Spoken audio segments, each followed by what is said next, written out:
ప్రియులారా, మన ప్రభు అయిన యేసుక్రీస్తు నామములో మీకు శుభోదయం. ప్రతిదినం ప్రభుతో అనుదిన ఆత్మీయ ఆహారం. జూలై 11.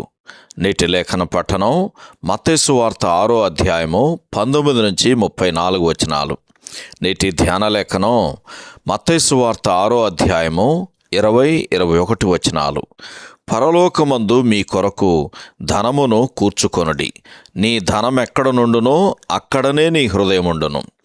దేహమునకు దీపము కన్నే గనక నీ కన్ను తేటగా ఉండినెడల నీ దేహమంతయు వెలుగుమయమై ఉండును.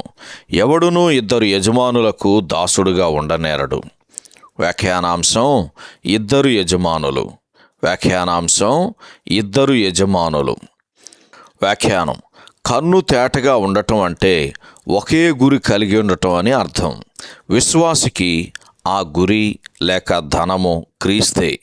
మనమందరము ఆయనను ముసుగులేని ముఖముతో చూస్తామని లేఖనము చెప్పుచున్నది. మరియు ఆ దృష్టి మన అంతరంగమును వెలిగింపచేస్తుంది అని కొరింథీయులకు రాసిన 2వ పత్రిక 3వ అధ్యాయము 18వ వచనంలోను, అలాగే 4వ అధ్యాయము 6-7 వచనాల్లో చదువుతాం. మన హృదయము ఒకే సమయంలో పరలోకములోనూ మరియు భూమి మీదనూ ఉండదు. పరలోకపు ధనమును సమకూర్చుకోవటం, అదే సమయంలో ఇహలోకములో మన కొరకు ధనమును సమకూర్చుకోవటం రెండు పూర్తిగా పరస్పర విరుద్ధమైనవి.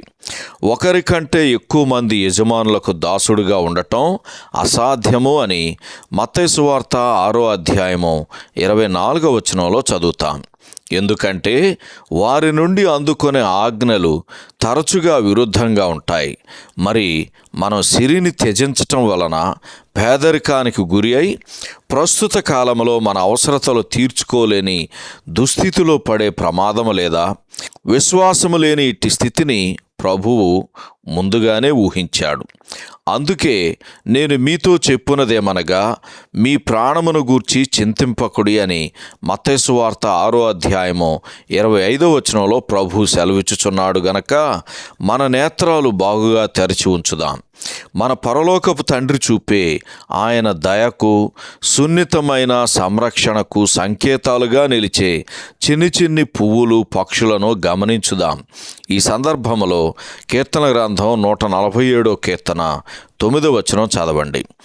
తమ ప్రయోజనాల కంటే దేవునికే ముందు స్థానం ఇచ్చేవారికి, దేవునినే ముందుగా ఎంచుకునేవారికి ఆయన ఎన్నడూ రుణస్థుడు కాడు అని లూకాసు వార్త 10వ అధ్యాయము 42వ వచనంలో చదువుతాం.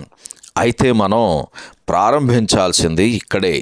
సహోదరుడు జాన్ కోక్లన్. శుభములతో వందనాలు.